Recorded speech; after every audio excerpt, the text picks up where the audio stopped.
who have been displaced, and they are in a desperate need of life-saving supplies. They have basically nothing: food, shelters, safe drinking water.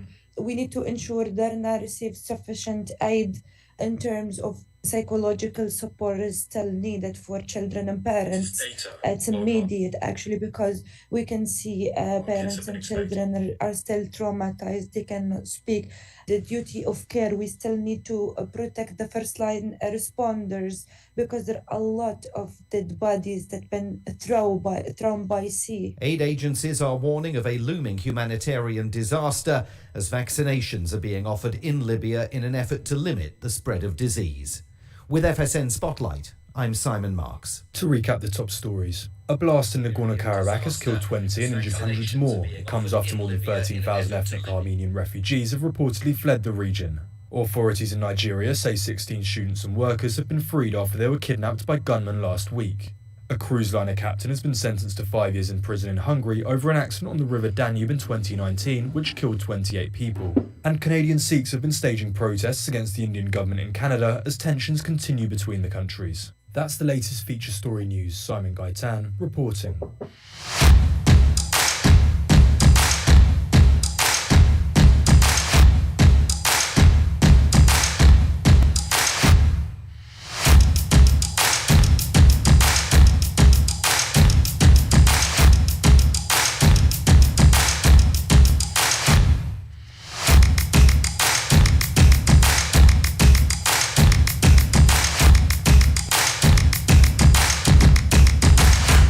Good morning. It's a KCHW morning show. It is Tuesday, September 26th. This is Chuck Ritchie here with Val Hunter. How you doing, Val?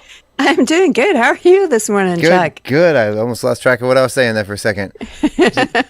So many distractions this morning. Oh, I know. So we almost had Val not on screen. We had a screenshot of a piece of software I closed about 10 minutes ago, and it wouldn't go away. And Val saved the day. Thank you, Val. I was an IT professional for a while. Yeah, we'll see. There you go. Ferris Bueller, you're my hero. Thanks to Google. It has saved the day more than once. Like I said, I was too busy in here panicking, trying to figure out what was going on to solve the problem. We got it now, though. That's what my wife does for me all the time. I have a problem, and I poke around at the screen for a while until she's like, "Okay, Chuck, just here's the fix. Thank you."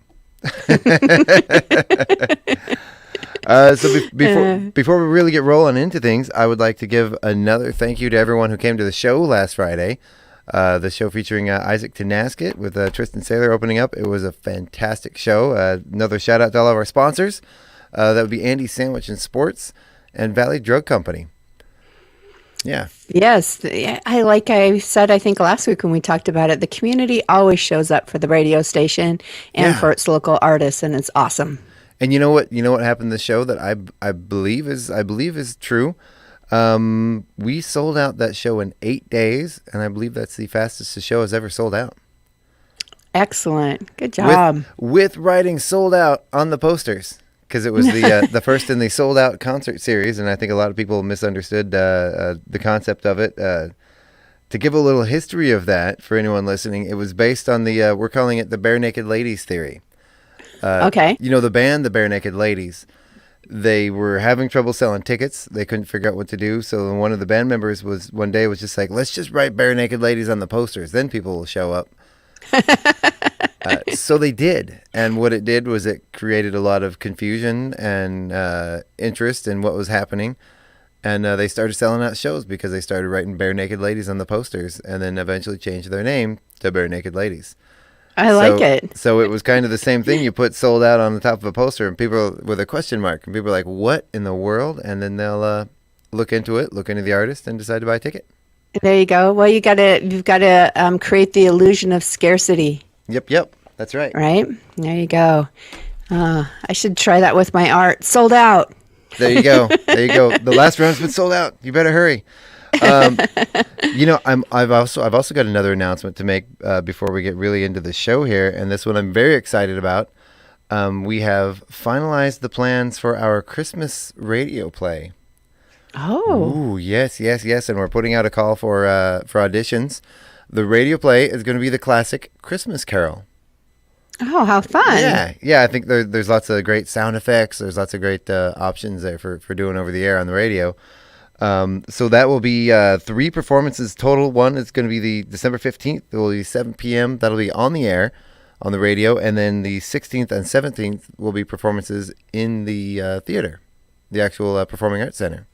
Nice. Yeah, yeah. So it'll be sort of a hybrid radio and real life play. The auditions for this are coming up really soon. It's going to be October 3rd and 4th. That's going to be Tuesday and Wednesday at 6 p.m. at the theater. This is going to be a staged radio play, so everyone can read. Everyone just reads their lines. You can you can hold your script. You don't have to memorize everything. There will be rehearsals, but it won't be a grueling rehearsal schedule. So if you've ever been interested in radio, ever been interested in theater, this is a good way to sort of get both at the same time, and not have to have weeks and weeks of rehearsals 5 days a week. So there will be rehearsals. There will be a rehearsal schedule because we want to get this right and well finely tuned. Yeah, Catherine Patton is going to be our director. Catherine Patton with the theater over there, and she is going to do a phenomenal job. So we're going to need all your favorite characters from the Christmas Carol play. How fun. Yeah, it's going to be a lot of fun. So we're going to need people to do. We're also, aside from voice actors, we're going to need people to do sound effects. Multiple voices. If you can do multiple voices, we might cast one person for more than one part. If we're running short on casting, running short on people, then we can go ahead and have talented individuals do multiple characters. The beauty of radio, right? That's right. So, and we will be looking for sponsors for that show coming up in December. So keep an eye out. If you see me coming, duck behind the counter because I'm going to be asking you for money. Chuck who? Right? What? He's not here. No. Excellent. Anyway, so you got anything to report? I heard you had a great art show over the weekend. I had a great art show. It exceeded my expectations, and my expectations were low to begin with. But no, it was a fantastic show. Got to meet lots of fun people, and I'm kind of ready to do it again now. Nice. Here's a little round of applause for you. Thank you. There you go. That's exciting. That's good to see you. Well, I think any artist, no matter what your medium is or what your venue is or whatever it is, a musician, an artist, a writer, to have people appreciate your work is really phenomenal. So, yeah, it's great. Well, I know we put a donation jar for the show, and for a couple of times we've had people in here, is one of your vases that is the official KCHW donation jar. That's awesome. Yeah. Although it's not clear, so I think sometimes people don't understand that money goes in there because they can't see inside it. Oh, there you go. But, well, it'd be nice to get to the point where I needed to make you a really big one. Ooh, yeah, it would. Yeah. It would. It'd be nice if the bank account got to the point where they had to make us a bigger bank account. Oh, yes. That's not going to happen. Oh. Yeah. Well, let's go ahead and get some weather out of the way here. We'll do the weather and the school lunches. So it looks like today we're going to have a high of 61 degrees with some steady rain this morning. 44 degrees overnight tonight. It's going to keep raining mostly through the day, but it looks like it should stop before nightfall. Then tomorrow, more rain. 85% chance of rain tomorrow with 55 for the high, 43 overnight. Then the chance of rain going down to 34 for Thursday with 59 for your high. Some showers in the evening. Then 48% chance of rain again on Friday with 56 for the high, 40 for the low. Chance of rain going down a little bit over the weekend. 24% chance of rain, 62 degrees for the high on Saturday. 68 and 43 for Sunday with only a 10% chance of rain. But then it looks like it's going back up after the weekend. So we are going to have a very wet one for the foreseeable future here. That's good. I mean, I think after the dry summers and the heat and everything, everybody's looks forward to a little rainy day. I think it gives us an excuse to kind of slow down after the madness of summer and getting the kids back to school and all of that. You just want to be able to take a deep breath, and the rain allows you to kind of do that, right? Yeah, and I don't know what it is. No matter what I do, September and October are always the craziest, busiest months of the year. Are they? Oh. It always seems like that, at least in our family. And we try to clear our schedule so we can enjoy the fall. And, the weather's getting nicer and not so hot out. And we end up swamped. I think all the stuff that we weren't able to do because it was so hot outside or didn't want to do. And then Well, and I guess I'm not used. I haven't been a parent of younger kids for a long time, and I guess I forget that a lot of parents are settling kids to sports and all the school events and all of that now, and yeah, I forget that could be really busy for parents this time of year. Well, we homeschool. We don't even do all that stuff, but still. I think it's that and the combination of trying to get everything that you needed to get done that you procrastinated all summer before winter hits. Yeah. We were hoping to get in some camping trips this fall now that, the colors are going to be changing in the mountains and things like that. But I guess our schedule looks pretty full for the next week too. So, yeah, I'm hoping we can get out before the snow comes. Yeah. Oh, and I would like to also welcome our newest sponsor, the Yale Press. They are officially a KCHW sponsor now. Oh, yeah, excellent. So that's very exciting. I'm glad to have them on board. It's really cool. I'm excited I can talk about them now on the radio. Nice. So and of course we being that it's the cities, we might throw in an extra spot or two here during the day to help them out. Nice. Yeah. And school lunches. We got some school lunches today and breakfast. For breakfast, we're going to get to the right date, pancake / WG, whole grain. Whole grain, I believe that's probably what that means. Whole grain pancakes with sausage patty, fresh fruit juice, and your milk of choice with breakfast. Okay? Okay. And then, I keep saying these menus, they look like a military, like a military packing manifest. They're very straightforward. Yeah. No embellishments whatsoever, right? They're very official. They're very formal. So for lunch, it's chicken noodles. Chicken noodles? Maybe that means chicken noodle soup. I don't know. Biscuit, green beans, fresh veggies, fresh fruit, and your choice of milk. There you go. There you have it. There you go. We do. We make like chicken noodle. We call it soup, but it's really thick, and so it's more noodles and chicken than broth. So maybe it's just something like that, like a pasty, chickeny goodness. We make our chicken and dumplings. It's sort of we do sort of a dump recipe, and a lot of people, it's my wife's southern grandma's recipe that she used, like a Depression era recipe, right? Back when canned soups really started to become popular. It's like a couple of canned soups and some chicken stock and some chicken, and you take like the pre-canned biscuits, chop that up, put them in. It takes like 10 minutes to make our chicken and dumplings, and every time anybody eats them, they look at how we make them, and they're like, what are you guys, that's not chicken and dumplings. And then they eat them, mind blown. There you go. They're amazing. My mom, I guess our mom and Scott and I used to make something similar. It was you had ham and potatoes diced up really small, and then some cream. You'd cook the ham and potatoes, then you'd add cream, and then she used to make homemade dough to put on top for the dumplings. And then as she got older, it was you'd just take a can of biscuits and, cut them in fours and stick those in there. Really simple way to get dumplings. And oh my gosh, now I'm hungry for it. Right? Wow. Yeah. That sounds really good. Now I'm hungry. Yes. Hold on, everybody. I'll be right back. I'm gonna go to Val's house. She's gonna make me some. I did make Scott a big old pot of our chicken noodles. We used to call them grandma noodles, and so we kind of still refer them to that, but the homemade chicken noodle soup with more noodles. In fact, I don't think I put in quite enough noodles this time. And so, yeah, we ended up with more broth, and I was really kind of disappointed in my ability to make grandma noodles, but I learned from my mistakes. Oh, I bet it was still good, though. It was good. Yeah. Good. All right. Well, let's go ahead and move on to bits and breaks. Are you you ready to take us into this opening joke, or do you want me to do it? I have clicked on right now. Here we go. There we go. A site foreman had 10 very lazy men working for him. So one day he decided to trick them into doing some work for a change. I'll get that out. I've got a really easy job today for the laziest one among you, he announced. Will the laziest man please put his hand up? 9 hands went up. Why didn't put your hand up, he asked the 10th man.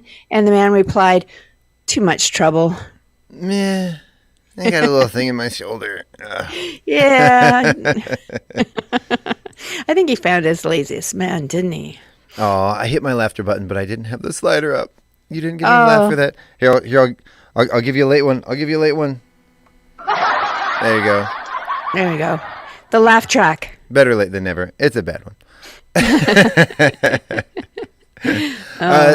So these are the little things that make women happy. Women were asked the little things their partner do to give them an extra bit of happiness in a relationship. The first one says, he brings me a snack before he goes to play video games and asks me if I need anything else. Aww. That's just to suggest guilt, women. I'm sorry. Right. or that just because he feels guilty for leaving the room to go play his video games with his friends for 8 hours. Yeah. Yes. Well, I brought you something yesterday when I first went in here. Yeah. Exactly. Right. You didn't tell me you needed anything else, like my attention. Right. Ugh, man, you got the kids, right? Oh, this one. My husband listens when I talk and then surprises me with the things I mentioned. Oh, that's nice. That's nice. We, Brad and my time to really listen to each other is when we're sitting in the hot tub in the morning. So, there's no phones, just sitting there chatting. And so that's the time that we really listen to each other. The rest of the day, you might be, on your phone or doing other things and you're not really listening to each other. So that's the time when we do that. Yeah, that's the thing I try, but I think it's my ADHD brain, I'm someone's talking and then I start thinking about 5 different things and then each one of those 5 things branches off into another 5 things. Yeah. And you have multiple tabs open at that point, right? Exactly. And it's just going a million different directions and I'm trying so hard and then you know what I do? I start thinking, okay, I need to pay attention. I need to focus. And then I'm not listening because my inner dialogue is telling me that I need to listen and focus. And I get so distracted telling myself to listen that I'm not actually listening. So what does your wife do then? Because she has to know the issue. I mean, she knows you and you guys have been married for a while. So how does she get you to pay attention and focus? Sometimes a good smack upside the head. No. Well, yeah. She doesn't do that. Besides. No, she can usually tell when I'm zoning out. She'll be like, you're zoning out right now. I can tell. And I'm like, what? No. And she's like, what did I just say? And then I have this ability. I can repeat the last thing she says without actually realizing what it was. Oh, there you go. That saves your bacon a little bit, huh? Yeah, she knows. It's not fooling anybody. Brad says you need to look each other in the eyes if you really want somebody to hear your message. Mm-hmm. So it's like, okay, look at me right now. Look in my eyes because I want you to hear this. I want you to make sure you remember what I'm telling you. So, yeah. Well, there you go. Huh. There you go. A little marriage advice this morning. Hey, that's good. Thank you, Brad. Appreciate it. I like when he remembers my general preferences, like the way I take my tea or coffee or the kind of snacks or food I might like if he's grabbing something on the way home. Nice. I did buy my wife a pack of clove gum yesterday, which is one of her favorites. Oh, interesting. I used to like the blackjack. I wasn't a big fan of the clove. Mm-hmm. I even went so far as to voluntarily kiss her afterwards. Oh, that is a loving husband. I despise cloves. Oh. I don't know what it is. Man, they make the hair on the back of my neck stand up in a bad way. It's just a little goes a long way with cloves. Mm-hmm. Because at some point it gets to be mouth numbing. It actually numbs your mouth. Yeah, I remember my grandpa, especially when baking a ham or something, he would just load that sucker up with cloves, and it was just like clove meat. Yes. Terrible stuff. Oh, goodness. I think I used to always try to eat them when I was a kid. Maybe that's why I don't like it. Like the actual clove. Not a good idea. No. Don't eat the crunchy stuff on the ham, kids. Last one here is hand holding. I love it when he reaches for my hand. I mean, We handhold a lot yet. Yes, that's just that's just a thing you do, right? I mean, are there exactly. are there couples that don't hold hands? I think there's a lot of couples that don't want to see each other or touch each other. That's true. I love to see those couples that are in their 80s, that have been married for, over 60 years and they're still holding hands. I love it. that. I love that. Is it wrong when you see that to nudge your wife and be like, look, honey? Is that wrong? Or is that No, not at all. Because I think it is sweet. Yeah, it's like I want to be that when we're old. Right? Older. Walking down taking your evening stroll, holding hands, going down the road. I love it. Yeah. Yeah, you just have to work out the where you put your cane.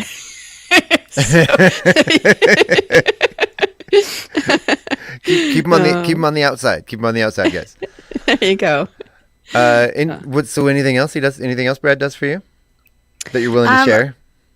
Right now it's been we got a dog this summer, a puppy, and so he requires quite a bit of attention to keep him out of trouble. But I've hurt my knee, and I'm waiting for an MRI, and so I haven't been able to go to take him for a walk. So Brad's been doing all the walks. And so, I really appreciate that. I feel a little bit guilty that he's having to, do all that, but I really appreciate that he is. So, all the walks also means all the poop.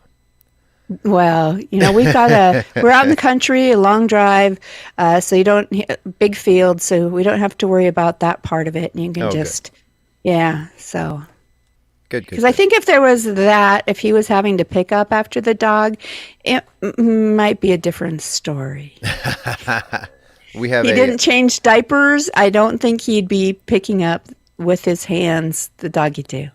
No, changing diapers because we have twins, and when they were little and in diapers, that was I was the most flexible I've ever been in my life. Sitting down on the floor, and it's good. It's good exercise. It's good for you. Oh yeah, build up your glutes and all of that, doing those squats. Yeah, I was a plumber for a lot of years, so nothing really about that stuff doesn't faze me. It's kind of get numb to it after a while, I guess. There you go. So why don't you tell us about some movie cliches? Okay, the most hated, according to a recent study of movie fans, these are the most hated movie cliches. Characters not saying goodbye before hanging up the phone. Mm-hmm. Yeah, it makes you seem like you're angry if you don't say goodbye, right? Okay, click. Yeah. Explosions causing no damage if the character walks away without looking. Mm-hmm. You don't even kind of get, blown forward or anything. Luckily, all those steel shards just miss. Yes. Swords and knives making unrealistic noises when unsheathed. Yeah, I was trying to remember. We were watching something either last night or the night before, and there was this really unrealistic loud noise when they did something, and I was like, "That's not." It wasn't cocking a gun, but it was something similar. It's like that's not the noise that really makes. So yeah. Mm-hmm. Or like the sound of punching cold meat when somebody gets punched in the face. Yeah, exactly. What I don't know, it's like getting, punched multiple times and then getting up to punch back. Dude, if you got hit that hard, you would not be pulling yourself back up off the ground. Right. Yeah. How about this one? Characters who initially hate each other but end up in a romantic relationship by the end of the movie. Yeah, that's a hard one, especially for women. That happened to me in college, though. Oh, did you? It can happen, but yeah, it's still hated each other. And then, some people say you have to. It's a strong emotion. You have to really hate, love somebody to hate them that strongly. Maybe. Oh, maybe. The protagonist explaining their entire plan to the antagonist, giving them a chance to escape or counter the plan. Yeah. Yeah, just kill him. Oh, did I say that out loud? Sorry, everybody. Well, that's kind of what it is. Get around to it already. Right. And then they tell them the whole plan, and then they leave them tied up and leave the room and leave them alone. Like what? Yeah, what are you thinking? I mean, like, if I'm the villain, I'm going to at least want to sit there and watch, you know? But Yeah. maybe I'm twisted. I Oh, need therapy. how about the Trojan one where a seemingly ordinary person is destined to save the world? Well, Oh. I don't think that that one bothers me too bad because you want to think that even one person could make a positive change in the world. Hmm. Yeah. All right. Hacking scenes where the hacker types furiously on a keyboard and instantly gains access to highly secure systems. Yeah. Every time. That is an interesting one. It's like, man, if it was that simple. So you missed one in there. That's one that really, really bothers me. I call it the Ben Stiller trope. Okay. It's the characters not explaining themselves, giving an easy explanation to get out of situations where that simple explanation could resolve the conflict. And they Oh, there continue you to go. say dumber and dumber and dumber things, getting themselves deeper and deeper in, when initially a simple logical explanation would make people go, oh, okay, Right. and then move on. And then they keep, and it's the Ben Stiller movies always do that. And it's like, why is this funny? Are they keep like they're like I'm going to finally tell you this, and then something happens where they never tell them. Where if they just told that person that secret or whatever it was in the first place, it would have saved Right. all of this huge conflict or whatever. Like if Michael Keaton would have just said, I'm Batman, early on in the movie, there could have been a lot of troubles avoided. Another one that's not on this list is anytime in any movie or show anybody goes, they're dead, they're gone. Somebody coughs in a movie, they're dead. They're gonna die in the next scene every time. Oh, I didn't know that one. I had Yeah. never noticed. Yeah. You notice in any show, if somebody, if they make a point to somebody coughing or getting sick, they're dead. Every time. They're gonna die, huh? That's, Yep, that character's your goner. Well, we can go to the classic. How did nobody recognize that Clark Kent and Superman were the same person? Well, that's because of the hair curl, Oh, it was It's- and glasses. Yeah, the hair curl 'Cause and the glasses. Yeah, because if you put on your glasses right now, I would not recognize you at all. That's true. Oh, I don't have any with me, but I should do that. You, And then, they're on your hat. Oh. Yeah, oh, there we go. there you See? go. There you go. See? See, and now I know. Who Well, is that? here I am again. Who's that man? Yeah, see. Oh, yep, works What? for me too. You no longer recognize me, do you? Wow, where'd you go? Oh, goodness. So Marion tuned in this morning. Good morning, good Marion. morning, Marion. I don't know. I don't know where Scott is in his trip. Are we allowed to talk about that over the radio? I know he's driving back to Maine. I think I don't think it's a secret. The last pictures I saw were Wisconsin. Well, just in case his So- stalkers are following him, they don't. So they don't know Oh. what state he's in right now. No, what he's driving, where he's stopping for pit stops. He's driving a car in Wisconsin.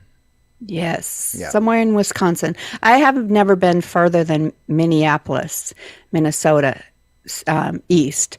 So yeah, might have to do that someday. I might be going to Minneapolis for the holidays.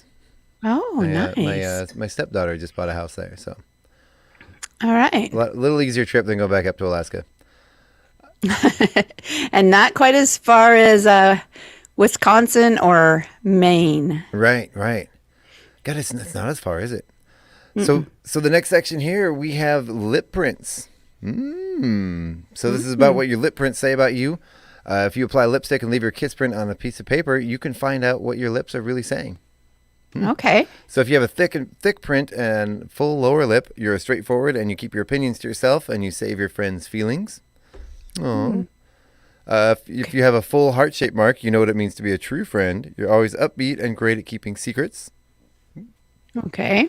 A light mark, you're a true romantic. When it comes to love, you're looking for a guy who is idealistic. Okay. Thin lips with upper lip slightly fuller than the lower, you're logical and reliable. Full and tightly closed, you're seriously determined. Dark, you're very confident and secure with yourself. And the last one here, pouty with the corners turned down, you love being the center of attention. Interesting. Have you ever once paid attention to the lip prints you make when you blot your lipstick? All I know is as I get older and older, my lips kind of are disappearing. They're getting thinner and thinner. So I would love, I would never do the Botox thing, but I would love a little bit fuller lips. So yeah, it'd be interesting to see exactly what kind of print I left, I guess. Just put a cup over your mouth and suck it up really tight there, and it'll make your lips bigger. Or at least leave the ring around my old mouth. Do you have any allergies, Val? Oh no. My wife has allergies to fruit and pectin, so she could just take a strawberry and rub it on her lips, and they're nice and full and red instantly. Oh, Yeah. wow. Yeah, and numb, and she has a hard time speaking.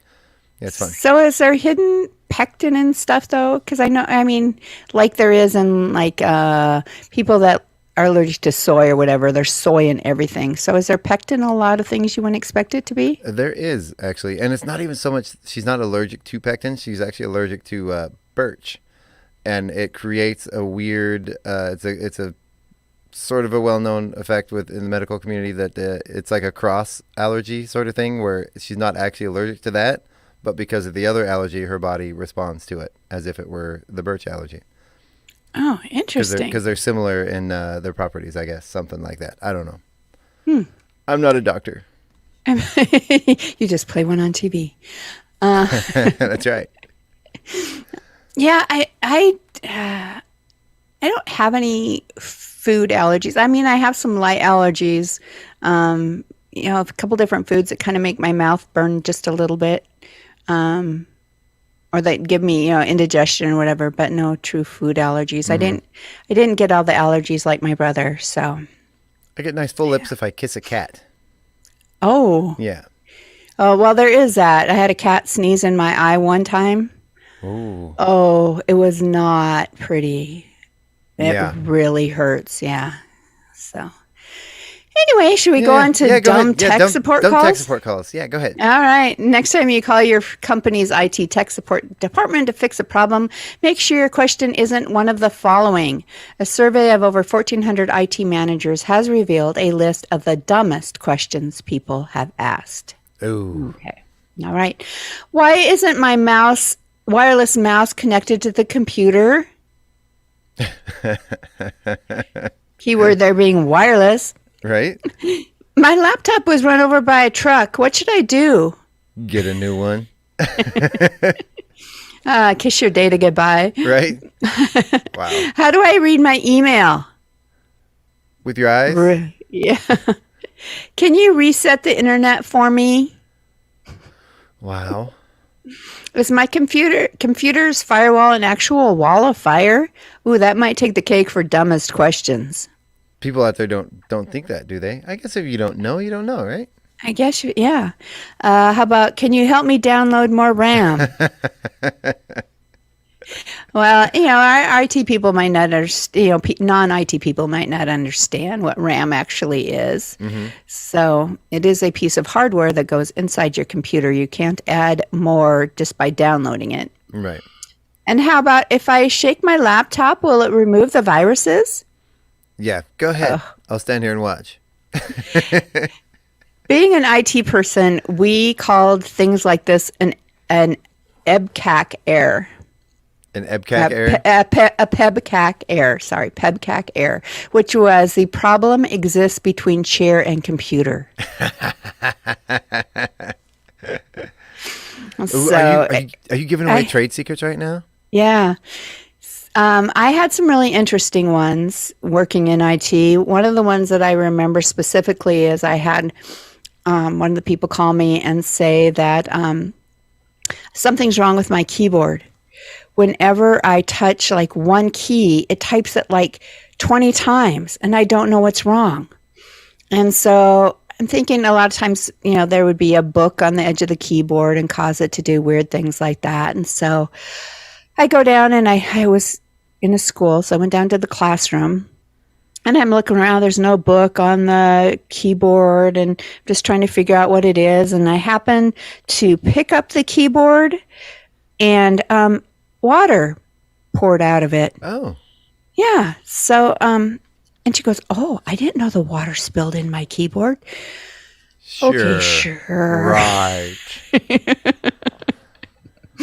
So that was the one I specifically remember. But I would have the one, where teachers would leave their password on a yellow sticky note on their monitor and things like that they didn't quite understand that maybe you shouldn't do that. Or under their blotter, that was another, famous one. So. And then you've got guys 2 minutes before we go on the air saying, "No, I can't get your face on the screen."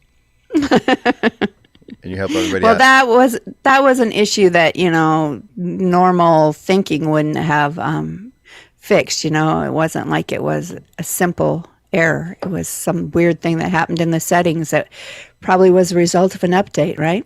Yeah. It always makes you wonder how, like, you set something and then you come back, nobody touches anything, nobody changes anything. You can come back 5 minutes later and everything's different. What is that? It's crazy. Computers. We all hate them. Computers. Next one is next section we have here is some misspelled cities. Yeah. So did you know that Pittsburgh has an H? I didn't know that. I probably would At never the have. end? Yeah. I don't think I would have written it with an H, I guess. Okay. I don't think I would either. But because so many people don't realize that, Pittsburgh has the honor of being the #1 U.S. city that people misspell. Yeah, this was according to a recent study. But it's not alone. These are the top 15 most frequently misspelled American cities. Number 1, obviously, is should I start at 15 or should I start with number 1? Oh, yeah. Do All like right. a countdown. All right, Yes. ready? Okay. We have Gloucester, Massachusetts. Gloucester, Massachusetts. And I which didn't is- know it was pronounced Gloucester. Gloucester, yeah, it's spelled Gloucester. Yeah. Yeah, how would you? Oh, I see. I didn't even know that's how you pronounce that Gloucester. city name. Oh man. Well, it's Massachusetts. Ask God about it. He's over in that area. Well, you got to have the like East Coast, kind of accent, Boston thick accent. Go get yourself some accent, though, too. chowder in Gloucester. Yes, And park exactly. the car by the yard, right? Something like that. I don't know. If number 14 is Chattanooga, Tennessee. Number 13 is Detroit, Michigan. Detroit? That one surprises me. Who's out there spelling Detroit wrong? That's what I wanna know. That's a pretty easy one. Philadelphia, Pennsylvania. That's a challenge. I can see this next one. Fredericksburg, Virginia. It seems simple, but it's Fredericksburg. There's an extra E in there. Niagara Falls. I feel like I could have spelled that one too. See, another one though. There's an extra A in there. It's Niagara Falls. Okay. Yeah. Phoenix, Arizona. I Yeah. can see people mixing up the E and the O. Yeah, I think once I write it, I know there's a lot of words. Once I write it on paper, then I can tell or start to type it. Once I Right. see it, I'm like, oh yeah, that's not right. Especially once you type it and it autocorrects for you. Well, there's that. If you're lucky enough. It looks like it should be Phoenix. Phoenix, Arizona is how it looks like it should be pronounced. There you go. Manhattan, New York. Yeah. And the next one, Worcester, Massachusetts. Again, what's with you people in Massachusetts? How do you pronounce stuff? Worcester. Worcester. It's spelled Worcester, but it's Worcester is how they pronounce it. Worcester. Oh, and it's baked. I mean, it's down to the number 15 with the Gloucester. I mean, they kind of have the same, CESTER for the last part of the word, but in one word it's pronounced ta, and the other it's stir. Yeah. Huh. Weird. Well, I knew the pronunciation of that one already. There's a TV show called Kevin Can Go Blank Himself. It's okay. really good show, starring Annie something from the other show that I can't say the name of? Blank's Creek. Which actually I think we could say the name of because it's the name of a person, not the bad word. But I'm just going to avoid it anyway. I think that's a good call. Yeah. Asheville, North Carolina. Okay. Wouldn't know there's an E between the ash and the ville. I guess I used to live in Knoxville, which is just below the border from Asheville, and it's to me it seems like that's how you spell Asheville, but I don't know. This one actually I would probably get wrong too. It's Culpeper, Virginia. Because you would think the pepper part would have 2 P's maybe. Yeah, but it's only 1 P. Okay. Culpeper.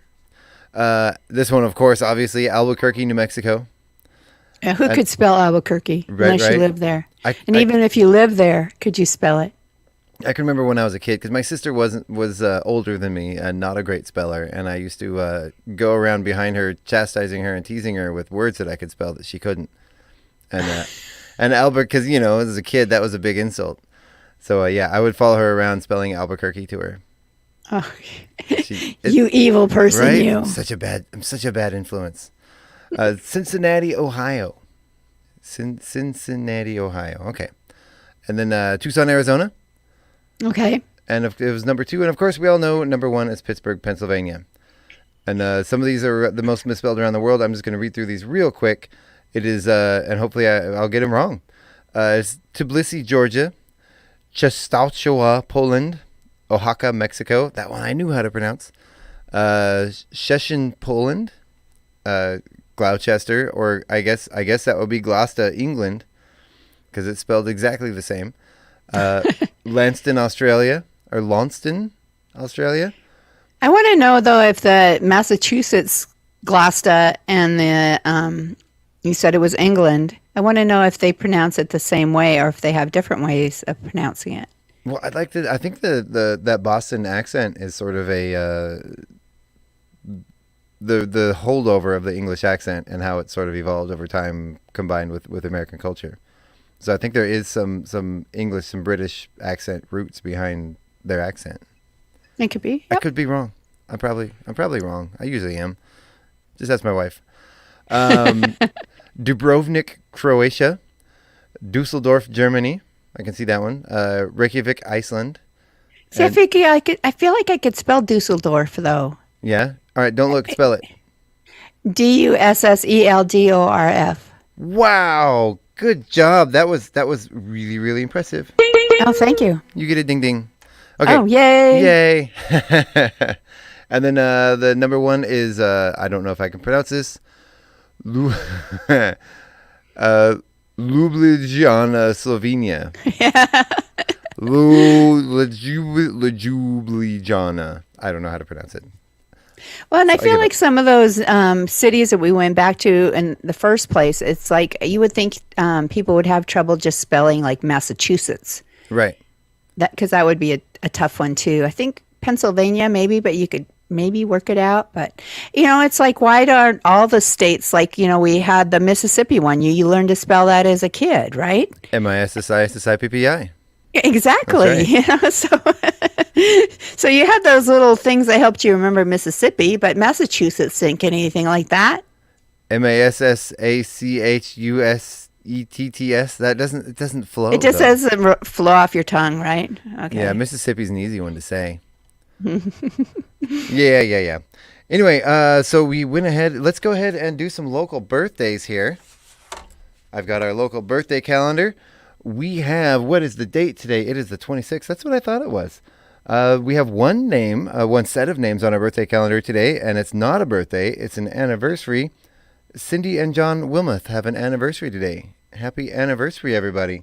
And as I've been saying for weeks and weeks and weeks, the deadline to get your name on the 2024 Lions Club calendar is over.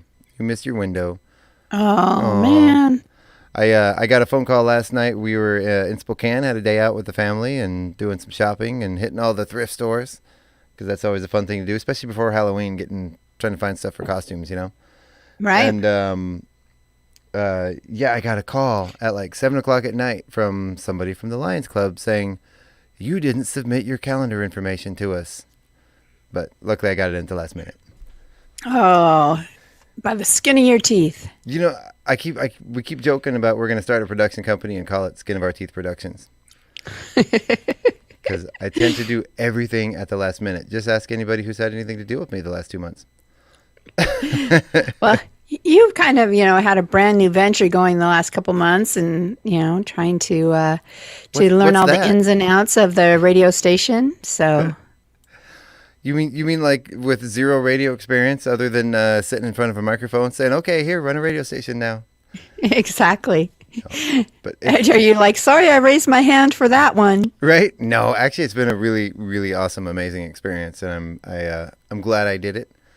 And I think I've had some things happen the last couple of years of my life that probably gave me the courage to go ahead and take something like this on. Excellent. So yeah. It's been. I tell people it's the dream job I never knew I wanted. Ah, And awesome. and then I look back at times when, gosh, I've always loved public radio. It's always been a thing anywhere I go. I listen to public radio. Even when people laugh at me, like, "Are you listening to the radio?" Like, yes, I'm listening to the radio, college radio and all that. And I did take, I had completely forgotten about taking FM broadcasting classes in college. Like, just completely forgot about it, And Because you never thought it was more of just a interesting little thing to do rather than something you do make a career out of. yeah, exactly. It was fun, Mm-hmm. And, I used to have a coffee shop, and I had a deal with a local radio station where I'd bring them coffee in the morning during the morning show, and then they would put me on the morning show. Nice. And, last week, I just remembered that, So, yeah, there's, I guess this has kind of followed me throughout my life. All roads have been leading to this right? point. Except before I got the job running the station here, I was never allowed to push any of the buttons. And until I was in charge of the buttons. Oh. All right. He kind of had to let you, right? Right. I think it hurt a little bit when he was when I first touched one. And he's like, careful. Yeah. But I'm getting it. I got it. Really quick, we have about 5 minutes till we go to break. Let's do some trivia. You ready to do some trivia? Sure, why not? Okay. Oops, I didn't turn that up.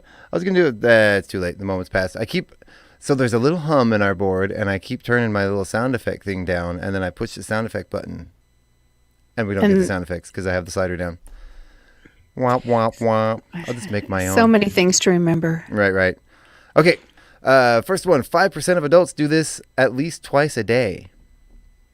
5% of adults do this at least twice a day. I try to do it at least twice a month, whether I need it or not. Brush your teeth. Nope. Oh, goodness. Close. So is it like an extremely low number? I mean, like, where you would think. It's 5% of people do it at least twice a day. So not a lot So of people. do you think the majority of people would do it more? Or the majority of people wouldn't do it at all? I think the majority of people do it once a day, at least during the week. Maybe every other day, depending on who you are, what type of hair you have. I was going to say shave. Nope. Twice a day, comb their hair. Nope. You're getting you're skirting around it, but it is something you do in the morning before you get ready for work. Say. Pluck your nose hairs. Nope. Wash your face. I don't know. No, but that is way closer. That's way closer. It involves more than just your face. Oh, take a shower? Yes, there you go. You finally got it. There you go. All right. I skirted all around it. So 5% people actually shower twice a day instead of just once a day. I used to have a roommate that would shower twice a day. And then I could see if you had a very manual job. Well, yeah, because I do have a friend that showers twice a day as well. So yeah.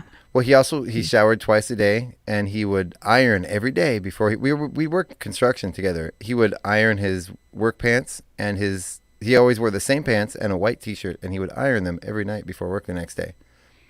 OCD much? Yeah, he was. He had some things. Love him to death, but man, oh man. Interesting. Next one, the world record for the most number of these held in one hand is 27. It is completely random. And I'll just give you a one-word hint. Dimples. Okay. Dimples. Dimples. Golf balls. Yes, you got it right the very first guess. Good job. Yeah, good clue. You'll eat 22 pounds of this year. Yeah. Okay. More than half of it is eaten in a form other than just this plain raw thing. Potatoes. Nope. But you say potato. Tomato? Yes, you got it. There you go. More than half of this amount is eaten in the form of ketchup and tomato sauce. And it would probably be much easier for you or better for you if you just ate tomatoes. But those are one of the foods. Remember, I talked about some foods that make my mouth kind of burn. Tomatoes do that to me. So I don't know if there's a slight allergy there. It doesn't happen when they're canned or anything. But yeah, raw tomatoes kind of do that to me. So. All right, last one here before we go to break. A man is trapped in a room. This is a brain teaser for you. Okay. Actually, okay. I'll see if my brain's in there. Okay, get set. You set? Y'all ready? I'm set. Okay. A man is trapped in a room. The room has only 2 possible exits, 2 doors. Through the first door, there is a room constructed from a magnifying glass. The blazing hot sun instantly fries anything or anyone that enters. Through the second door is a fire-breathing dragon. How does the man escape? Only 2 ways out of the room. He can go through the magnifying glass room or the fire-breathing dragon. Well, I know I would, take my luck with the fire-breathing dragon, but there's got to be. There's got to be a simple answer, I suppose. Something I'm obviously missing. There's a timing thing involved here. Oh, thank you very much. You just wait till it's dark outside to get out of the room, because then the magnifying glass wouldn't reflect the sun. There you go. You got it. You win 1,000,000 points. Congratulations. Thank you for leading me through all of these answers. I wouldn't have been able to do it on my own. All right, everybody, that about does it for the first half of the show. We're going to go ahead and take a break, bring you some news, thank our sponsors, and we will be right back after this break. Thank you so much for listening.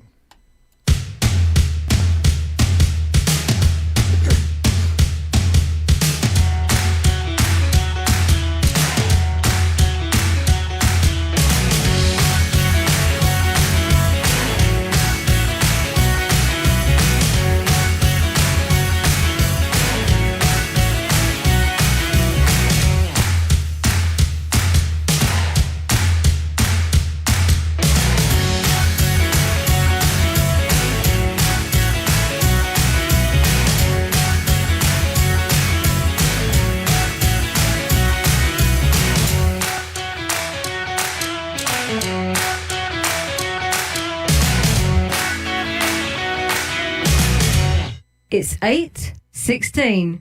Your KCHW morning show is made possible by donations from Chihuahua Flooring. Chihuahua Flooring at 214 East Clay in the 3rd Street Mall offers a wide variety of products including carpet, ceramic and porcelain tile, vinyl and laminate planks, and vinyl sheet flooring. Chihuahua Flooring carries products for both commercial businesses and residential homes, including brands like National Flooring, Del Tile, Mannington, and Mohawk. They also offer blind repair. For more information, you can visit online at ChihuahuaFlooring.com, call 509-935-8021, or via email at chihuahuaflooring@gmail.com. Chihuahua Motel and RV Park. Chihuahua Motel and RV Park, located at 301 South Park Street in Chihuahua, offers 14 single or double rooms, each with a refrigerator and microwave, in-room coffee station, Wi-Fi, cable, and 58-inch screen television. 2 Airbnb options are available, both with full kitchens, coffee, and a 65-inch smart TV. They also feature 26 full hookup RV spots with 30-amp service. For reservations, they can be reached at 509-935-4763 or ChihuahuaMotelAndRVPark.com. Chihuahua Motel and RV Park, 301 South Park Street in Chihuahua.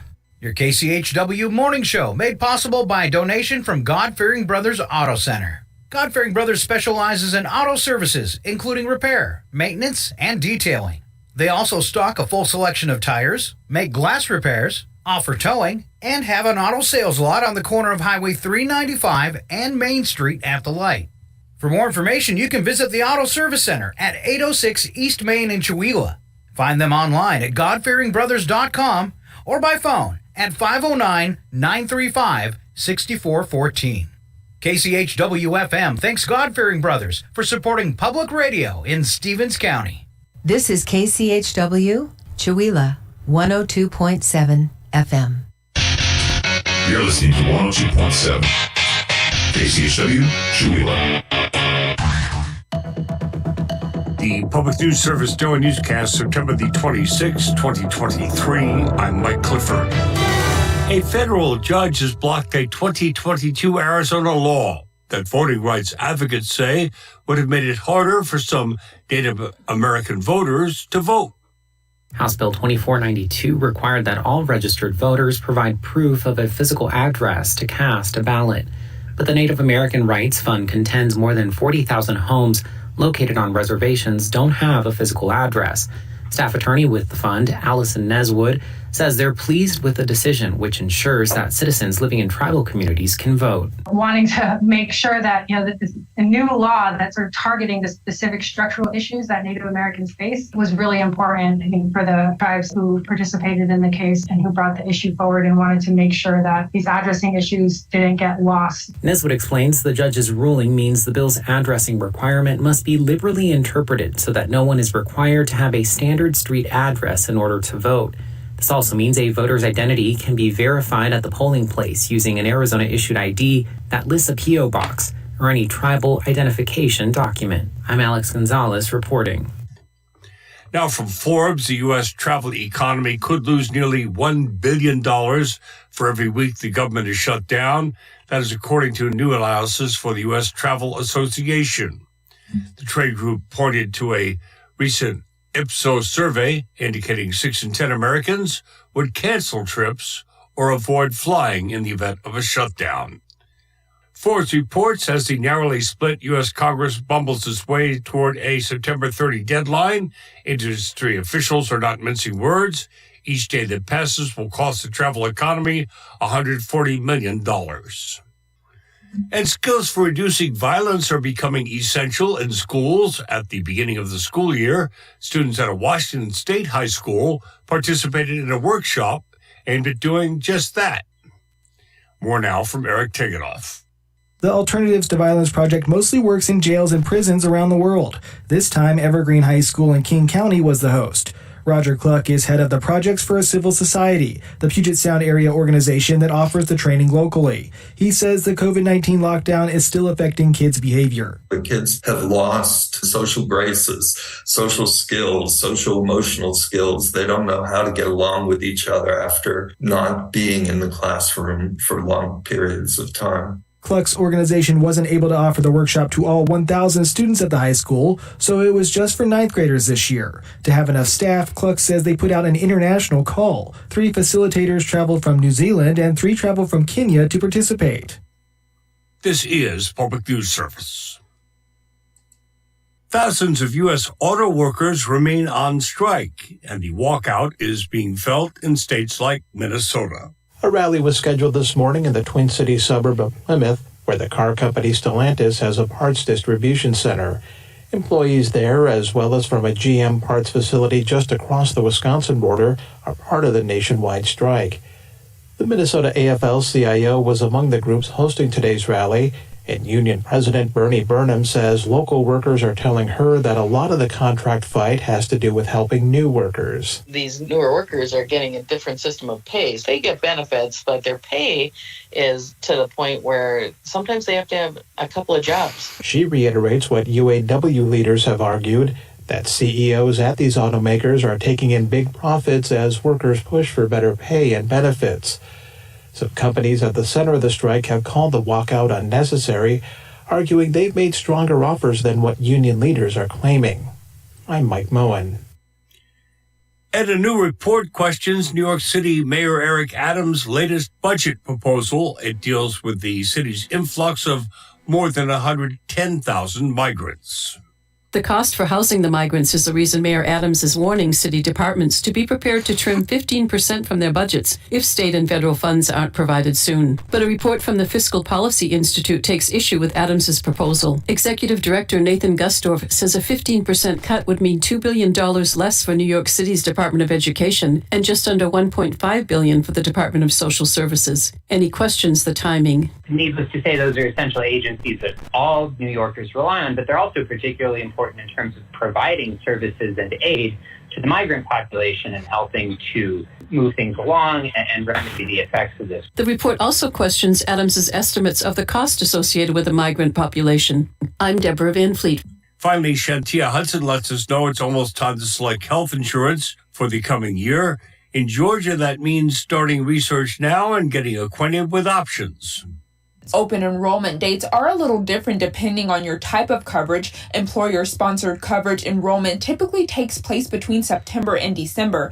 Medicare enrollment is open from October 15th to December 7th, and folks who want to get their insurance through the Affordable Care Act marketplace can enroll starting November 1st. According to Dr. Rhonda Randall with United Healthcare, knowing your needs and some basic terminology will help you get the best value.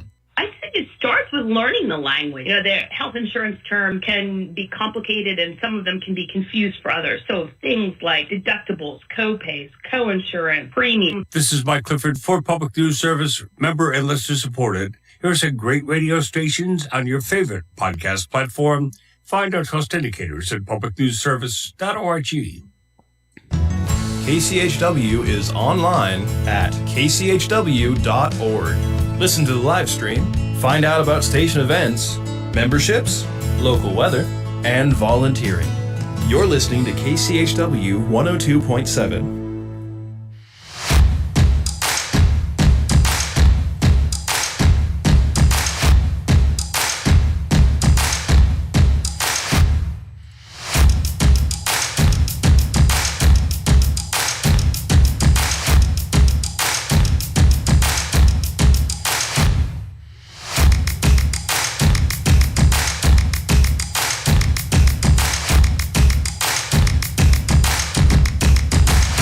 Welcome back to the KCHW Morning Show. This is part 2 of the morning show.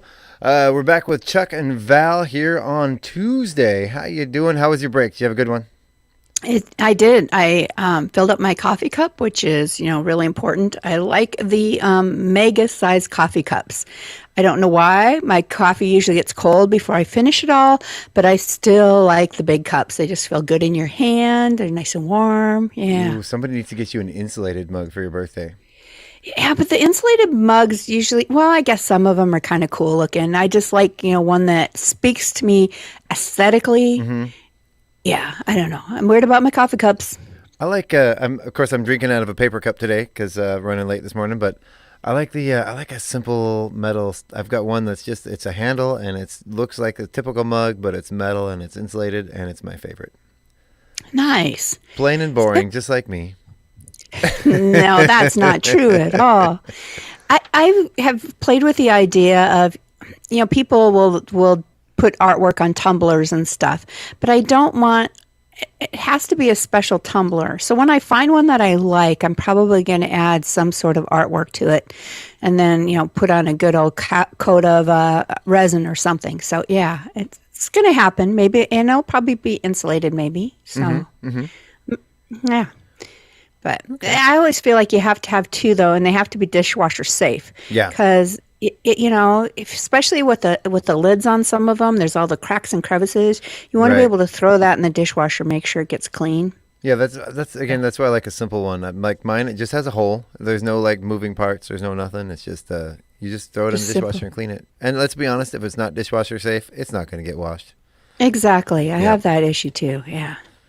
Yeah, there's all the time. There's all the time we have things that are questionable. Like it says recommended hand wash only, and I'll throw it in the dishwasher. And my kids are like, "You're not supposed to put that in the dishwasher." And I'm like, "Wash it then, because I ain't gonna." Exactly. Are you gonna wash it, kid? Nope. Then shut up. Yeah, that's right. And the ones that aren't microwave safe. Excuse me. Mm-hmm. Why would you have a coffee cup that's not microwave safe? Well, I don't know. Well, I mean, the insulated ones, I get it. I should back off from that. If the insulated ones you cannot put in the microwave, but I'm talking like dishes or ceramic coffee cups. I have a really, really cool one, and it says "Do not microwave." Yeah. Yeah, and so it's kind of, why would you do that to me? I had one. I have a kid that's a really big tea drinker, and got my kid a really cool mug, with a really cool graphic, something they were into. And put it in the dishwasher one time. Oh. Washed everything off. I didn't know, it's a coffee mug. You put a coffee mug in the dishwasher. Yep. Oh, wow. Devastated. Could never find another one either. It was like a one time, we found it in a secondhand shop or something, But you know, Well, when I get ready to do coffee mugs and stuff, when I get to that point in my hobbies, you'll have to let me know what was on it, and maybe we can make something happen. no, I don't even remember. I think it was one of those that gets hot and it changes color or something. You know. Oh, Yeah. See, I really wanted. I have got this idea in my head, and I'm probably giving away my intellectual property here, but I would love to do, because you have the color changing paint, like you were saying, that changes when it gets hot. I want to do a coffee cup with Sasquatch on it. Ooh. And so he disappears when, I don't know if you do it when it's hot or cold, but he disappears. And then as the temperature of your cup changes, he slowly starts to appear. I found him. Or if you could get him to disappear when you get your camera out. There you go. I did make some really cool. You have to go to the Chewila Motel. I made some really cool coasters specifically for Chewila with Bigfoot on it. So yeah, if you're going by the Chewila Motel, check it out. Yeah. Sponsors of ours, even actually, as you learned as you found out during the break. Yeah, Chewila Motel and RV Park, one of our favorite sponsors. Yeah. So. Yeah. So before we get moving on here, we have some local events and some public announcements that have been submitted to us. The first one here, we'll start with the public announcements. This Saturday, September 30th, is the Northeast Washington Genealogy Society. They're presenting their 2023 fall seminar. This is Understanding Basic DNA with Linda Keenan. Here you can learn about all kinds of learn all about DNA, how to read it, how to get tested, which DNA company is the best to use. How to read your own results, a bunch of learning about DNA and how to discover your ancestors, and seems like a lot of cool stuff here. So Linda Keenan, she graduated from Eastern Washington University with a BA in biology in biology before her journey in genealogy began. She has certifications in American records, English records, and genetic genealogy. Again, for more information, you can visit them at newgs.org. This is going to be September 30th in Colville, Washington, in the Ambulance Shack located near the North Roundabout. So, are you into genealogy? I grew up spending many, many hours in the back of the local Mormon church. We weren't Mormon, but that was where they held a lot of historic records. They had the whole microfiche thing, before Ancestry.com or any of those places came around. You had to pretty much the most knowledgeable place, the place with the biggest archives of family history was always in the Mormon churches. So we would go there and spend hours after school researching and looking up microfiche and finding articles and old stuff about family history. That's pretty cool. I am not the genealogist of the family. My sister is, and she is very into it. And so I was visiting one time, and we got on the Family Search website, which was created by the Mormon Church. Mm-hmm. And oh my gosh, yes, it's very detailed. You can trace things back for ages. So it was actually kind of fun, but I'm still not the historian of the family. And I think part of it is I have my memories of my childhood and even my adulthood are really poor. I have really poor memories. And I think it's because I'm a little bit like you, Chuck, in that my mind's always in 100 different places. And so the memories don't lock because an event will be happening and I'll be thinking about, what I should make for supper tomorrow night. And I'm not able to stay in the moment. And so those memories don't lock in my brain. I'm sorry. I think that's... I'm sorry, were you talking to me? Yeah. And so I think that's why I'm not as drawn to things like that because I don't have the history even in my own mind to be interested. So yeah, we've always had an extra bedroom, or my mom has always had an extra bedroom that was her genealogy room. And she every house they move into, she installs shelves in the bedroom, like floor to ceiling shelves, like with the little metal rack, the clips and everything. And she has hundreds, probably 400 or 500 3-ring binders that are all full of family history. Anytime anybody gets married in the family, then she then traces their whole family history. Oh my gosh! So you came by the whole microfiche in the back of the Mormon church naturally, then? Yep. And well, that was with my mom as a kid, doing all this stuff, putting all this stuff together. And we found out an interesting tidbit. So the Battle of Culloden, it was heavily featured in the Outlander TV series. My family was in that battle, and that was the one of the battles where they obviously lost. The Scottish people lost the battle to England, and there was a long period afterwards before they were able to get their freedom back. My family was actually in that battle, and they were with the clan that had to go around sort of and attack the British forces from behind and surprise them. They got lost in the woods, and were actually found themselves being attacked themselves by the British troops that they stumbled upon, who saw them coming and then formed an ambush on them as they were walking through the woods, and arguably lost that battle for the Scottish because of my family. There was I guess one or two of the family, the clan that made it out. They managed to grab our flag, and then they fled to Virginia. They fled to the colonies in the States afterwards. Wow. Yep. Very interesting to have all that.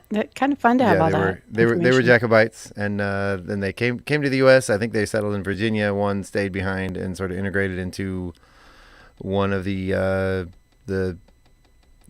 Indian tribes, and then the rest of the family moved back to Scotland after that, and then didn't come back again until the early 1900s. So, what I found interesting as kind of looking at stuff with my sister is if you have any English, Irish, Scottish type of heritage, that they must have really collected records well throughout history, because you can trace your line really far back if you have any connection to those countries. And so my father was full German, and it dies out really fast as far as how far you can trace back on your family tree. The English, Scottish, Irish go back centuries. Yeah. And it's just really interesting. Yeah. Yep. All right, so we have another one here from the Stevens County Department of Emergency Management. This is actually a pretty important one.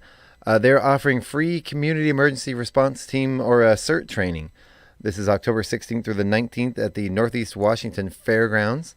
Those courses are free, but the volunteers do need to register on the Stevens County Emergency Management website. This training is the beginning step of becoming a trained volunteer for Stevens County for their emergency response team. So that's cool. We need as many emergency responders as we can get. Again, that is going to be October 16th through the 19th at the Northeast Washington Fairgrounds. You need to sign up on their website first. You can call 509-685-3240 for more information. Or I'm assuming you can probably contact your Stevens County Department of Emergency Management to find out more. All right, and then Excellent. And then we moving into local events. We have story time at the Chewelah Library that starts at 10:30 today. It goes till 11:30. Then tomorrow we have free pickleball at the golf course. Then monthly co-working session at the Yale Press. This happens every fourth Wednesday of the month from 11 to 2. It's a good place to gather together with some other remote workers, people work from home, people that just decide to take the day off work and go to the Yale Press instead. And that's put on by the I can't even speak. The part of the Chewelah's Comprehensive Downtown Revitalization Project. I know this is through. Oh, that's a mouthful. So yes, this event is part of the City of Chewelah's Comprehensive Downtown Revitalization Project. And I know my wife is actually the one that's been organizing this for the city. So awesome. It's been going for. We're really happy to be back at the Yale Press. To be doing this. There was missed, I think, last month. We did it here in the radio station instead, while they were getting everything figured out to open back up, and super excited. They are super excited. I'm excited too about being back in the Yale Press. And then moving on. So then next day, oh my goodness! And after that, the tech help at the Chewelah Library is from 3 to 4 tomorrow. So if you need any help with your computers, don't know what you're doing. If you dumped water in your keyboard. Val, unfortunately, will not be there to help you. Maybe you should contact the library and see if you can come and help. But no, I believe that is pardon me if I'm wrong, but that is Brandon Hanson. I believe is going to be there to do that. If I'm not mistaken, I could be wrong. I'm wrong pretty often. Well, admitting your mistakes. Right. The first step. That's all I do is admit my mistakes every day. I just make a list at the beginning of the day, and then I spend my day admitting them. Okay. Right.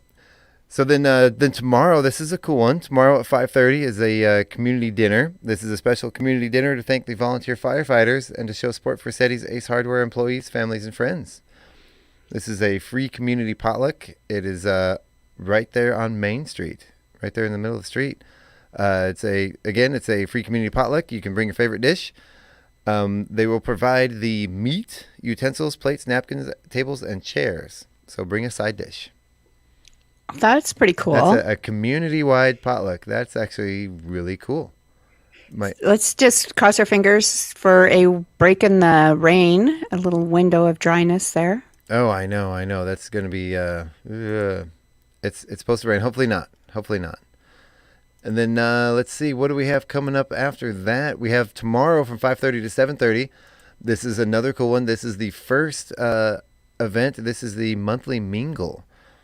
This is, again, also through the City of Chewella's Downtown Strategies Economic Vitality Program. It's in partnership with the Chewelah Chamber of Commerce and the Chewelah Creative District. And what this is just a social networking event to get together and brainstorm, share opportunities, share ideas, come up with ideas about what to do in the community, what we need, what we're short on, what we're doing great at. It's a place for all the business owners, entrepreneurs, remote workers, freelancers, and nonprofits to come together and just have a casual work session and a brainstorming session over some drinks and food. It was interesting though, because I guess if you said something before, I wasn't listening. But at Mingle, I was thinking it was like a chance to meet people in the community to date. I was thinking mingle in that way. So, well, I guess you could. I mean, I don't think there's any rules here. It's just a place to get together and talk about what's happening. All right. Yeah. Okay. Yeah. It's and then we have free pickleball back at the golf course on Friday from 9 a.m. to 11:30, and then the farmers market on Friday from 11 a.m. to 3:30 in the city park. And that has to be about wrapping up for the year pretty soon, isn't it? It is. I know they're doing the pumpkin bowling in October, and I would love to be there covering that for the radio station. I did the zucchini regatta and the apple pie eating contest, but I am going to be out of state. I'm going to be traveling to see the in-laws when that one happens. So you'll have to, maybe there's somebody else in the community that will report for the radio station. Maybe. We might have some ideas. It depends on who we can get to do it. There you go. But I don't know. It would take a lot to teach somebody that before. Oh, that's true. Yeah. Yeah. Maybe Scott wants to fly back and do it. Kind of thinking that's not going to happen. Come on, Scott. All right, Val, do you want to take us into the celebrity birthdays? Sure thing. We'll start out with Mary Beth Hurt. She was in The World According to Garp, and she is 77 today. Linda Hamilton from Terminator films is 66. Still Melissa beautiful. Sue Anderson, who played Mary Ingalls on Little House on the Prairie, is 61. I can remember watching that show religiously. I read all the books. That was a big deal. Mm-hmm. Jim, how do you say his name? Caviezel. Caviezel from Sound of Freedom and Person of Interest, also The Passion of the Christ, is 55. Beto O'Rourke was born in 1972 on this date. Let's see, singer-actress Christina Milian. So are the bees mean that they are deceased? No, they're Or still is alive. that I don't quite understand how the funky stuff they do. I think they like to switch it up just to mess with you. Okay, because they can't figure out if she was born in 1981, how old she is today. I don't know. Maybe that would make her, 32? 42? 42, yes, sorry. Yeah. See, I can't do math. Serena Williams is 42. Zoe Perry from Scandal and Young Sheldon is 39. And finally, YouTuber Lily Singh is 35. Okay. Then in 1962, the Beverly Hillbillies premiered. Were you a big Beverly Hillbillies fan? Oh, of course. I remember I used to watch it on Nick at Night. You know, they'd play the old black and white reruns. I love it. And then the movie came out, in the 90s? See, I don't even remember the movie. Oh, it was really... I think Cloris Leachman played the grandma. Oh, that would be funny. Yeah, and she did a great... I think it was Cloris Leachman. I don't know. 1969, the album Abbey Road was released by the Beatles. That was a big one. 1990, the Motion Picture Association of America announced that it had created a new rating, NC-17, designed to bar moviegoers under the age of 17 from certain films without the commercial stigma of the old X rating. Do they use the NC-17 anymore either? I feel like it's now like for mature audiences only or things like that. I don't know what the designations are anymore. I don't even know. I've noticed there's less... in the 80s and 90s especially, there was a lot of gratuitous nudity for the sake of gratuitous nudity, and that seems to be phasing away from film. I agree, and I think it's more along the lines of maybe the Me Too era and all of that. Mm-hmm. It's wanting women not to be looked at in only that manner. Right, and I think that it really, there's so many of those old movies that, like, there would be good movies, but it just kind of takes away from, like, what was the point of that, And now it's just gratuitous violence. Right. There you go. Because that's something you see every day, right? Exactly. Yeah. In 2006, in Tyler, Texas, a 73-year-old used car salesman allegedly ended an argument with a, you know what? We're going to go ahead and skip this one. I'm going to move on. Let's move on. Yeah, in 2012, an NFL referee lockout ended. In 2016, the first presidential debate, Hillary Clinton faced Donald Trump at Hofstra University. It set the record as the most watched debate in American history with 84 million viewers. That one was kind of disturbing too. Maybe we should have skipped that story. It was quite the spectacle if you watched it. Yes, it was. It was something. Then in 2017, the video game Fortnite Battle Royale was released. We all remember that one. No, I don't. What's that? Oh, you remember? No, are you a game player? No, I was being sarcastic. Okay. Yeah, because my boys are gamers, of course, but yeah, it's not something I don't even know if I've played anything besides, like the old Nintendo or whatever. I've never played the latest video games. Mine is too, and they are working for this guy at 16 years old, working for a company that makes video games, doing moderation of like their chat servers and answering questions and doing customer service for a video game company. Started out testing and giving feedback, and they've kind of kept him on and kept doing the thing and kept giving more and more work, and now they're I wouldn't say gainfully employed, but they get a little something for doing it, and nice, keeps them happy. So yeah, I think I keep trying to push him into a career of like, you could really do this with games and gaming and stuff, and they're like, no, Dad, I'm only 16, leave me alone. So, Anyway, so go ahead and tell us our special events for today. Yes, today is Got Check Day, and that is a reminder to women to get their mammograms. Mm-hmm. Today is also Situational Awareness Day. Mm-hmm. That's probably in relation to women, probably primarily being aware of your situations and your surroundings, or just in general, I wonder. I don't know. I was thinking more read the room, people. I can see that too. It's Human Resource Professional Day. You tell your HR person, that you appreciate them. Johnny Appleseed Day. It's also Lumberjack Day. Mesothelioma. That one. Awareness Day. I thought I could say it, and then it didn't come out right.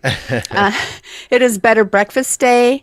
And finally, what Chuck was talking about earlier, it's Dumpling Day. See, my brain must have just known. Yeah, do you see some chicken dumplings in your future today? I think so. Mm-hmm. I know what I'm having for dinner tonight. Actually, no, we gotta go. We were in town last night. We gotta go back tonight for businessy stuff. Blah. Buh. We gotta go to the DMV, or we don't call it a DMV here, right? We call it the DOL. Oh, Department of Licensing. Yeah. We have to fly out of town next week, and totally forgot my wife doesn't have a driver's license. Oh, you have to have some sort of ID to fly anymore, right? Yeah, she let it expire like a Oh, year no. ago. You just ratted your wife out. I did. On I called the her radio. out right on the radio. I shouldn't have said that. Sorry, honey. All right. So the number of the day is 53. That is the mountains in Colorado that are taller than 14,000 feet. Wow. Wow. Who would have guessed 53? That's a lot. Mm-hmm. All right. So let's. Oh, sorry. We about to say something? No. Oh, okay. Let's go ahead and we have about 10 minutes left. Let's move into the news attack. This is where the first part is a true story and the second part is a usually a dumb joke. Really dumb, usually. Yeah. But... Occasionally they're funny, but I have my laugh button at the helm here. I'm ready to All go. right. So If one of they're us funny. can laugh. Right? Right. Yeah, go ahead and lead us off here, Val. All right. We could see a government shutdown this weekend, and I have so much to say about that, but I won't. Wait, it's still operating? What? And here's what I say if the government does shut down. Or maybe not. I don't know. It doesn't do good things when we shut down. It doesn't, and I feel really sorry for the servicemen and other people like that won't be getting a paycheck if they shut down. Oh, that's right. Oh yeah. Yeah. No. Okay, I take that back. Take back the clapping. I take it back. That's bad. Well, we would like just the Senate and the House maybe to, not get their paycheck. Mm-hmm. And I do have a little audio clip of them all heading back into the to the Senate to get back to work. Yeah, that's them getting back to work. Yeah, that's right. Singing their little Oompa Loompa songs. Okay, there's another presidential candidate debate Wednesday night. Oh my gosh, that's crazy. That's the perfect pairing with Wine Wednesday. Both leave you with a headache. It's the only way you'll get through it too is if you're drinking some wine. And same with both. If you have too much of both, you get the headache and you feel a little nauseous the next day. Yeah. So true. Yep. Lego just dropped plans to make bricks from recycled plastic bottles. They decided it's better to stick with what they know best, recycling paint every time you step on one. How come in all those old Chuck Norris movies they didn't do that for a torture scene where they just make them walk across a room full of Legos? Exactly. You know how they'll secretly throw glass or something? They're going to think somebody steps on that. Legos would be way more painful. I mean, they're always messing around with like electric clamps to the nipples and stuff. No, go for the Legos. Straight for the Legos. Research shows the average woman spends 2 years of her life gazing in the mirror, while men spend 2 years looking for their favorite football jersey. I think it's probably a little more than that, isn't it? Yeah, probably. A study says that smartphones give us ADHD-like symptoms, but conveniently we can use the smartphone to look up ADHD. What's that now? What were we talking about again? I don't even know. A study finds that religious people are more likely to become obese. And please, we ask for our daily bread with lots of jelly and butter. Butter. Butter. We've all heard of 6 degrees of separation, but Facebook said that its research showed that on Facebook, people are separated by only 3.5 degrees of separation. I have absolutely no desire to be that close to most people, though. That's fair. Last one here. There's evidence for the last 30,000 years that our brains have been shrinking. According to the bathroom scale, that's the only part that has. I have a theory about that, though. I mean, What's that? our brains don't need to necessarily grow for our survival, right? I mean, yeah, I think back then, in order to survive, we had to get smarter and smarter and smarter. And I think today we just get dumber and dumber and dumber.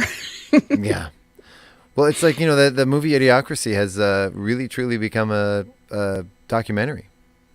Yes. Yeah. So true. It's no longer theory. It's happening, people. It's happening. At an accelerated rate. Oh, yes. All right. Well, for our last part of the show, before we head out, we are going to go to Wacky But True. This is a completely true story with no sound effects, no movie track, or even a dumb joke. You're just going to listen to us. I might have some sound effects to throw in here. Okay. A suspect was apprehended in Los Angeles Sunday night after leading officers on a slow-moving chase in a stolen golf cart. The bizarre chase began after a call reporting a golf cart robbery was made to the police. The suspect, who was shirtless and shoeless, was seen holding a dog in his lap while evading officers.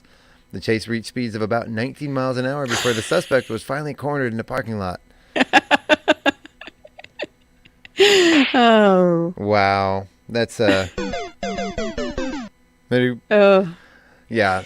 I saw a police chase last night right here on the way home from Spokane. It was they were heading towards like Spokane right here, coming out of Chewelah, and turned right onto the road that goes to Valley.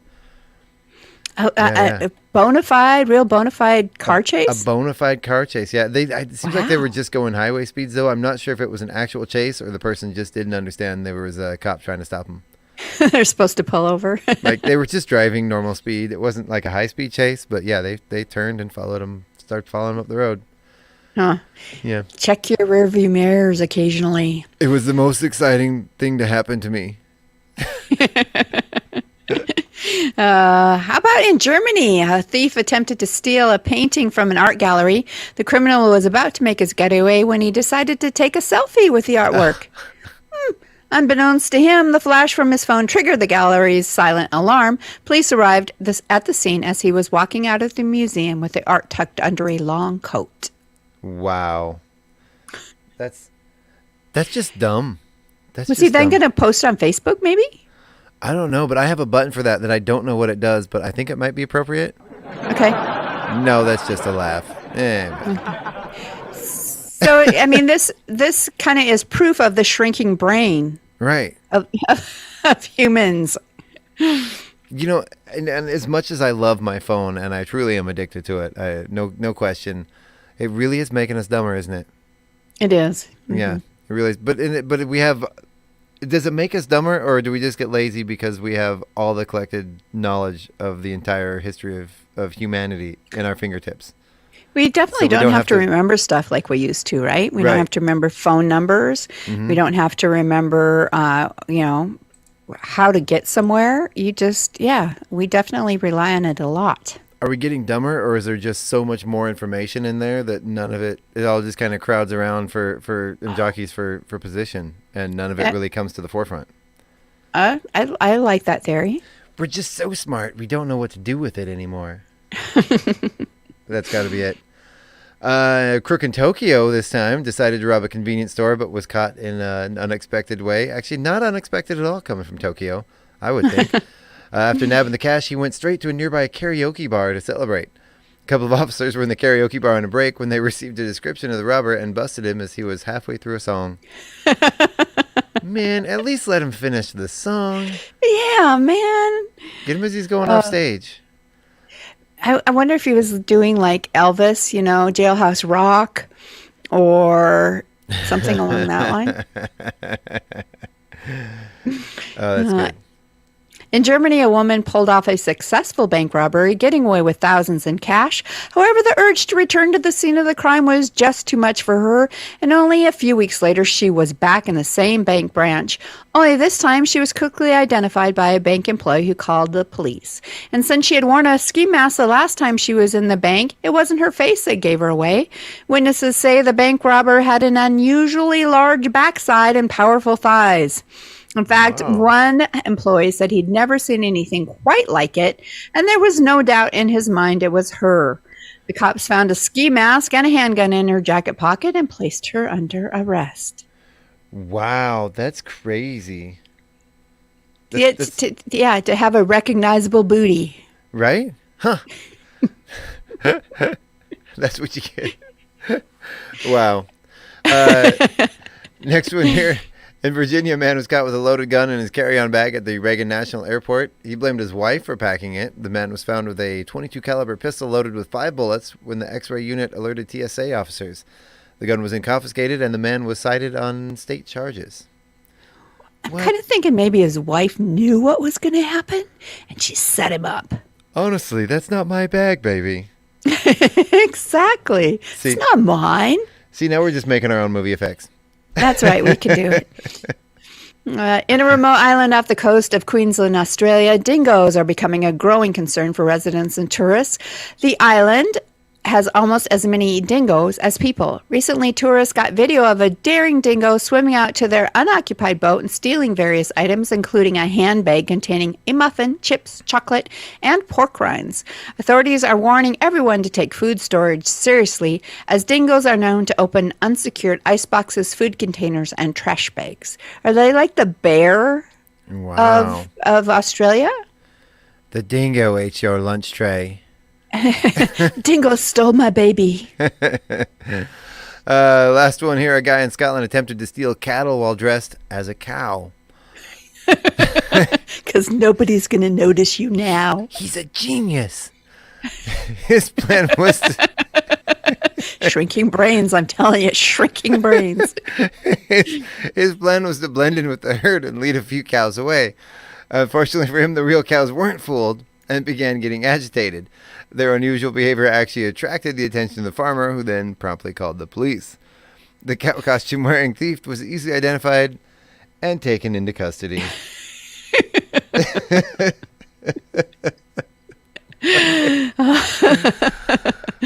Oh, goodness. Wow. All right. Well, we are. Do you have anything you want to say before we head out, Val? Oh, goodness. Well, thanks for getting a hold of me and inviting me to do the morning show with you. It's been fun. Yes, it has. It has. And next week, hopefully, we'll have Scott back on the show to do things normal. Let me sleep in on Tuesday. There you go. No, I've actually really enjoyed doing the show with you the last couple of weeks, Val. It's you make it easy. Been great. You make it really easy. You do. Oh, good. So how long you've been doing the show with Scott for a very long time, right? I'm trying to think of how long it's been. I bet you we're up to 6 years, maybe. Yeah. I'd have to ask him. He has a better memory than me. But yeah, when Brad was still working, I did it with him every morning for a while. And then, and then once my hubby retired, we took it down to once a week, and he started, kind of mixing it up and having all sorts of different people, which I think is awesome. Yeah. Gives a new feel to the station every day. It does. It does. Well, again, thank you so much for doing this with me and taking a chance on a newbie at running the show by myself. You're doing great. You make it easy, and you make me look good, Val. So. Okay. That's my job here is done. Yep. All right. Thank you very much, everyone, for listening, everybody. Again, thank you again to everybody that came to the show last Friday, and our sponsors, Andy Sandwich and Sports and Valley Drug Company. Don't forget auditions for our next play, our first Christmas play that we're going to be doing, our first Christmas play since 2019. The auditions are October 3rd and 4th. That's Tuesday and Wednesday at 6 p.m. There's going to be parts from the Christmas Carol available. There will be no memorization. This will be a light rehearsal schedule. Those performances are going to be the 15th right here live on the radio, and then over at the theater on the 16th at 7 p.m. and the 17th for the Sunday matinee at 2 p.m. We are looking for actors, sound effects, people who do multiple voices, and again, it's going to be an easy schedule. So thank you very much for listening, and you guys all have a great day. We will see you tomorrow.